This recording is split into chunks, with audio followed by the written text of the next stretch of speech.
Para relatar o processo número 22 da pauta, conselheiro Walter Albano.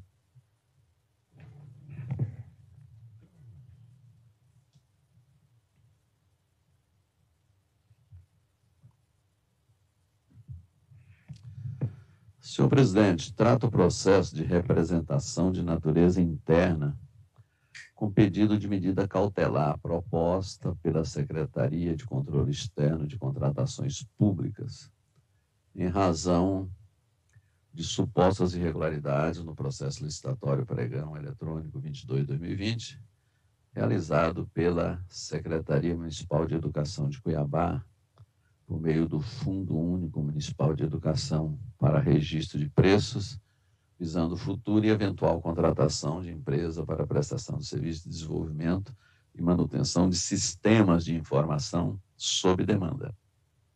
No relatório técnico preliminar, a SESEX apontou 4 irregularidades de natureza grave e requeriu a concessão de medida cautelar para suspender o procedimento licitatório, visando as adequações necessárias e correções das irregularidades relacionadas ao envio ao sistema APLIC de pesquisa de preço incompleta, não disponibilização do edital no portal Transparência da Prefeitura, a ausência de apresentação dos estudos técnicos preliminares e exigência de certificação não usualmente solicitada pelo fundo, atribuídas elas ao secretário municipal de Educação e ao diretor administrativo de patrimônio da Secretaria Municipal de Educação.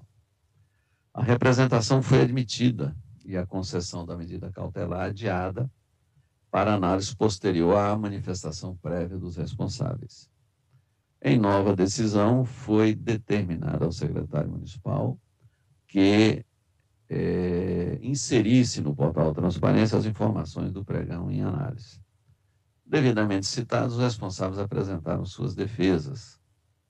Depois de analisadas pela SESEX, a equipe sugeriu a manutenção das irregularidades aí citadas, o saneamento da irregularidade outra, e opinou e apontou nova irregularidade de natureza grave referente à suposta autoria dos estudos técnicos preliminares do certame pela empresa vencedora da licitação. A medida cautelar foi indeferida por meio da decisão também aí consignada. Por meio, digo de volta, de informação técnica, a SESEX requeriu novas citações do senhor Alex Vieira Passos, o gestor, e do representante da empresa Loglab Inteligência Digital Limitada para que se manifestasse sobre a nova irregularidade. Devidamente citados, ambos apresentaram defesa, olha, em síntese, afirmando que o trabalho anterior desenvolvido pela empresa estava vinculado à execução de outros 2 contratos, formalizados em 2018, não tendo relação com a contratação resultante do pregão 22/2020, cujos serviços são mais abrangentes. Em novo relatório técnico de análise da defesa, a SESEX confirmou seus argumentos e sugeriu a manutenção de todas as irregularidades. O Ministério Público de Contas opinou pelo conhecimento e procedência parcial da presente apresentação e ainda pela manutenção das irregularidades 16, 13, pela reclassificação da irregularidade 06 para MB02 e pelo saneamento da irregularidade 11, pela concessão de medida cautelar para determinar a atual gestão da Prefeitura de Cuiabá que indefira qualquer solicitação de adesão à ata de registro de preço decorrente do pregão eletrônico 22 e se abstenha de efetuar novas contratações pela referida ata. Também pela aplicação de multa ao ex-gestor, o senhor Alex Vieira, e pela expedição de determinação ao atual secretário de Educação Municipal. É o relatório que não pôde ser tão em síntese pela própria natureza do assunto, senhor presidente.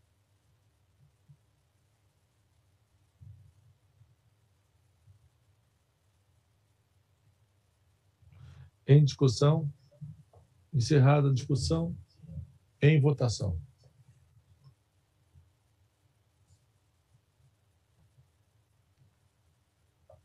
Após analisar o mérito, observo que o achado GB6 resultou da afirmativa da SESEX de que, aspas, não foi possível verificar se os preços de referência estão compatíveis com os valores praticados no mercado, fecha aspas. E por isso, a equipe de auditoria considerou que a documentação estava incompleta. Entretanto, observa-se que a classificação utilizada para esse achado trata de sobrepreço. Ela está aí registrada. Então, se não foi possível verificar se os preços de referência estão compatíveis. Depois, qual que é o achado? Sobrepreço. Da simples leitura do achado, contrapondo-se com a ementa da classificação, observa-se que ambos são absolutamente incompatíveis. Entendo ser bastante temerário supor que houve sobrepreço, fato que caracteriza o crime previsto no artigo 96, inciso 1 da Lei 8.666/93, de fraude em licitação, com pena de detenção de 3 a 6 anos e multa. Não é o caso. O que a SESEX alega é que não foi possível identificar a data das propostas das empresas e a validade delas. B, que a exigência de certificação DSC 10.000 é abusiva. E C, que a data de vigência das atas de registro utilizadas como referencial de preço público provavelmente estariam vencidas. E, nesse contexto, identificou riscos em relação à pesquisa de preços. Por isso, afirmou estarem incompletas as informações. Esses riscos, coloquei entre aspas, ressalto, não são constatações efetivas, mas, infelizmente, meras suposições. Analisando os documentos constantes dos autos, sem muito esforço, verifiquei que a data da proposta da empresa Acert Oracle é 28 de novembro de 2019, com validade de 60 dias. E da empresa Valar, ou Valar, a proposta data de 27 de janeiro de 2020, com validade de 90 dias. Portanto, improcedente a afirmação da SESEX. Quanto à exigência de certificação DSC 10.000 para habilitação, de acordo com o processo administrativo e com o edital do pregão, essa certificação somente deveria ser exigida no momento da assinatura do contrato, não sendo requisito para habilitação, como afirmado pela SESEX. E mais adiante, completa essa informação a analisar a outra irregularidade imputada ao ex-gestor. Com relação às atas de registro de preço utilizadas como referencial de preço público, possivelmente estarem vencidas, foi possível verificar no endereço eletrônico informado pelo gestor que os preços registrados estavam sendo executados na época da consulta feita pela SME em pelo menos 3 contratos decorrentes dessas atas. Assim, mesmo na hipótese das atas não estarem vigentes, os preços por elas registrados poderiam ser considerados para fins de referência, tendo em vista que os contratos estavam em plena execução e, portanto, os preços estavam sendo praticados pela administração pública. O que realmente aconteceu foi divergência entre as informações do aplique e as apresentadas por ocasião da defesa, e a resistência da SESEX em rever o seu posicionamento, não tenho como não dizer, desconsiderando os documentos apresentados pelo gestor. O Ministério Público de Contas percebeu o erro e opinou pela reclassificação da irregularidade. Entretanto, entendo que não há irregularidade a ser reclassificada, pois os documentos foram apresentados tempestiva e regularmente. A imputação de responsabilidade com base em meras suposições prejudica sobremaneira a gestão e o julgamento por esse tribunal. Nesse contexto, pela fragilidade ou confusão de apontamentos feitos, sou obrigado a afastar essas irregularidades, até porque não se cogitou de sobrepreço, conforme a classificação definida pela SESEX.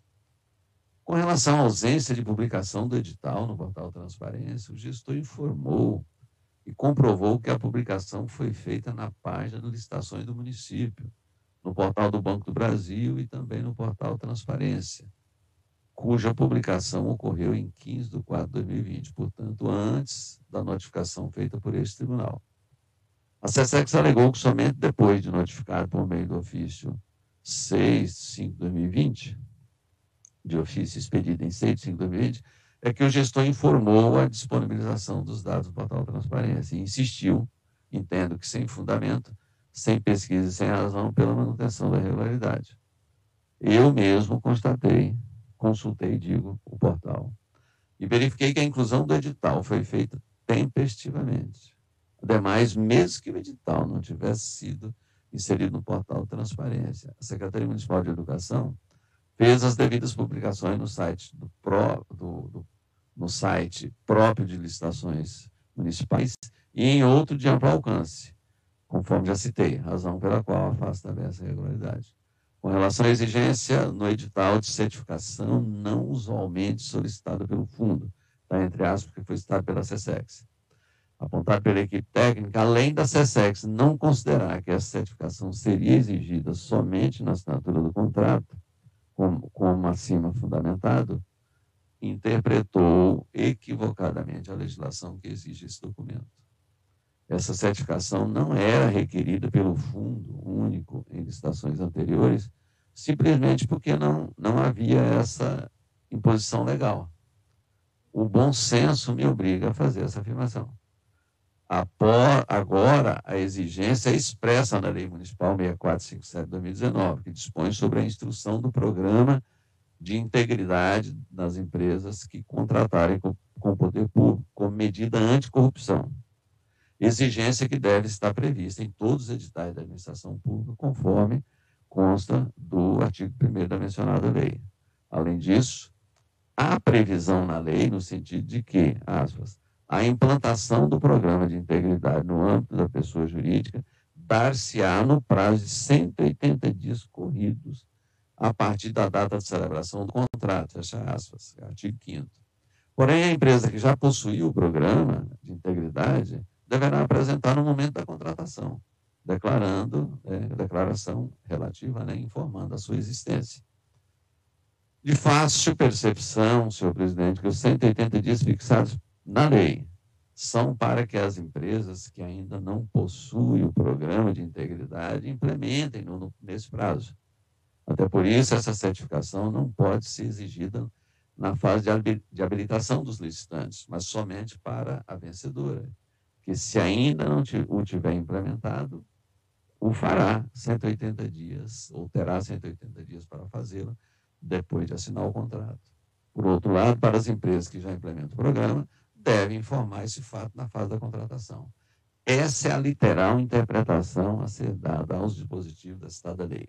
Assim, em face da adequação da exigência de certificação do programa de integridade às normas legais, afasta a irregularidade. Por fim, quanto ao apontamento de que a empresa responsável pela elaboração dos estudos técnicos preliminares é a mesma que venceu a licitação, com flagrante infração à lei, mais uma vez considero equivocado e inconsistente o achado. O que levou a SESEX a concluir nesse sentido foi a informação dada pelo gestor, ao tentar provar que os estudos preliminares ao pregão 22 não foram elaborados pela LogLab, Inteligência Digital, de que o plano de gerenciamento do projeto de integração, projeto de tecnologia da informação e comunicação, foi elaborado anos atrás pela referida empresa, nada tinha em comum com as especificações do objeto a ser contratado, como de fato não tem. Essa foi a informação. O referido programa teve como finalidade estudos visando demonstrar pontos vulneráveis passíveis de adequação na arquitetura tecnológica da Secretaria Municipal de Educação, e esse ponto estava vinculado à execução dos contratos 469/18 e 472/18 também, ambos de dezembro daquele ano. O objeto do programa foi descrito como planejamento de gerenciamento de projetos, com relatórios da situação atual da SME, de visão estratégica, de diagnóstico, direcionamento e de plano de transição. Já o objeto especificado no termo de referência do pregão 22, a contratação da empresa era para implementar a solução de reconhecimento facial, gestão do merenda escolar, programas sociais, indicadores de educação, programas socioeducacionais, transporte escolar, gestão, e aí com essa bela expressão em inglês, processo digital, atendimento, service desk, serviço de sustentação de software e mapeamento de processos. Definitivamente, o programa não pode ser considerado como sendo estudos técnicos preliminares de pregão e análise. Suas finalidades, objetos, corpos, datas são completamente diferentes, perceptível até para os mais leigos em matéria de tecnologia, como é o meu caso. O que a Lei 8.666/93, estou finalizando, senhor presidente, veda expressamente é a participação na licitação do autor do projeto básico ou executivo. Isso é claríssimo na lei, todos nós já sabemos. E, nesse caso, o termo de referência que constitui os estudos técnicos preliminares e necessários à licitação foram elaborados e assinados pelo diretor administrativo e de patrimônio daquela secretaria. Portanto, entendo que o fato de a empresa ter realizado serviço na SME anos atrás não a impede em absoluto de participar de outros certames promovidos pelo mesmo órgão público, nem a põe sob suspeita por ter vencido a licitação, não podendo ser-lhe imputada a responsabilidade, tendo em vista que não foi a autora de estudos ou de projetos básicos ou executivos daquele pregão. Diante desse fundamento, afasta a irregularidade e voto diante de todo o exposto, não acolhendo o parecer ministerial pelo conhecimento da representação e no mérito pela sua improcedência, considerando que os achados representados foram todos afastados em face da legalidade do procedimento licitatório. É como voto, senhor presidente.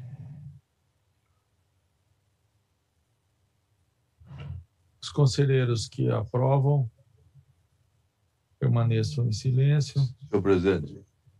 Pois não, conselheiro Antônio Joaquim. Olha, eu não poderia, em hipótese nenhuma, deixar de registrar a minha impressão, claro, muito positiva, desse voto. Então, eu considero um tratado, viu, conselheiro Walter? Sem nenhum tipo de exagero. Por quê? Porque Vossa Excelência vem rebatendo em 30 itens, dispositivo por dispositivo, irregularidade por irregularidade, ao ponto de dizer que pessoalmente fez uma pesquisa. Eu considero um tratado pelo seguinte, não vou dizer que houve má fé, não, de forma nenhuma, mas há uma situação muito exposta de que houve muitos erros na hora do relatório. Muitos erros. Quer dizer, não foi um só, são vários erros que Vossa Excelência teve a coragem, a disposição, o tempo, de um por um, rebater um por um, de enfrentar a questão, de ser justo, que às vezes muitos membros do MP não têm. E eu não estou aqui provocando a instituição do MP, não. Estou dizendo o seguinte, muitas denúncias que surgem dentro do MP e que depois de justificada provam que não há nenhuma coerência, não há nenhum tipo de materialidade, há uma dificuldade muito grande do pedido de arquivamento. Impressionante, incompreensível essa dificuldade, porque do mesmo jeito que nós temos, o MP no caso, e nós todos do órgão de controle, temos que ter a coragem de julgar contrário, improcedente, dano ao erário, nós temos que ter a coragem também, que é uma coragem de arquivar e dizer que aquilo não tem dano nenhum. Porque, para mim, a coragem é a mesma. A coragem é absolutamente a mesma. Tanto de enfrentar qualquer autoridade abrindo uma ação, pedindo uma penalidade, como a coragem de pedir para arquivar, porque não tem o que fazer com aquilo. E não ficar com com pruridos de enfrentar o problema e admitir que houve erros. Aqui está claro que houve erros. E eu quero cumprimentar a coragem de vocês. Seja de exemplo para mim, seja de exemplo para todos os jogadores, de ir atrás e ser justo e ter a coragem de esclarecer de forma verdadeira. Parabéns, parabéns. Para mim é um tratado isso aí, pela quantidade de problemas que não existiam e que parece que eram gravíssimos e não tinha nada de gravidade. É isso, acompanho o relator. Senhor presidente, me permita, eu sei que toma um tempo, mas tem importância capital o que fala o nosso conselheiro Antônio Joaquim, o nosso decano. Conselheiro, eu me emociono, mas não com vaidade. É uma emoção assim, porque o senhor acabou de tocar a minha alma. O que mais me preocupa no momento, como conselheiro, e cheguei a refletir com aqueles companheiros de trabalho de mais longa data aqui no meu gabinete, ou mesmo no tribunal, que me passou, quando eu examinava esse processo, e demorei bastante com ele, com a minha assessoria, eu cheguei a pensar assim, será que eu sou matéria vencida? Será que eu tenho que ir embora? Eu tomei a decisão contrária, eu vou enfrentar. Olha, eu percebo que os julgadores deste tribunal, quando a autoridade ou mesmo a equipe técnica de uma organização pública provoca, olha, há erro, vamos verificar. Como, por exemplo, passamos o dia de ontem aqui trabalhando muito um memorial trazido, acho que pela Prefeitura de Cocalinho, porque é um memorial muito denso, cheio de documentos. E eu disse para a doutora Lucimar, nosso chefe de gabinete, para a equipe que está nos ajudando, disse, olha, vamos examinar exaustivamente, nem sei como será o voto do relator, mas vamos examinar. Eu penso que ninguém elabora um memorial tão denso para fazer enganação, a princípio, embora possa, claro. Mas, neste caso, me chamou a atenção assim, aquilo que eu venho dizendo, por que o nosso tribunal não estabelece uma centralidade absoluta no conhecimento e na prática de auditoria? Se fizermos isso, a gente evita isso. Porque tem erro de data, tem confusão no objeto, tem confusão no estabelecimento de qual é a irregularidade. Isso pode ser extremamente danoso à gestão. Sem dúvida. Inclusive, mais grave, às autoridades gestoras. Tá? Não sou dono da verdade. Está aqui uma pessoa preocupada em acertar e fazer justiça. Por isso, enfrentei sim. Eu estou emocionado, porque a fala de Vossa Excelência me dá força para prosseguir. Não sou dono da verdade. Na hora que o auditor mostrar, conselheiro, o senhor está errado, eu direi publicamente, eu errei. Acertou? Tenho certeza disso. Até porque eu tenho um respeito enorme pela área técnica do nosso tribunal. Muito obrigado, conselheiro. Desculpe, presidente. Perfeito, Waldo. Parabéns. Como voto, conselheiro Luiz Carlos Novelli? Com o relator, avalizando todas as palavras ditas pelo conselheiro Antônio Joaquim. Conselheiro Luiz Henrique? Acompanho o relator, senhor presidente.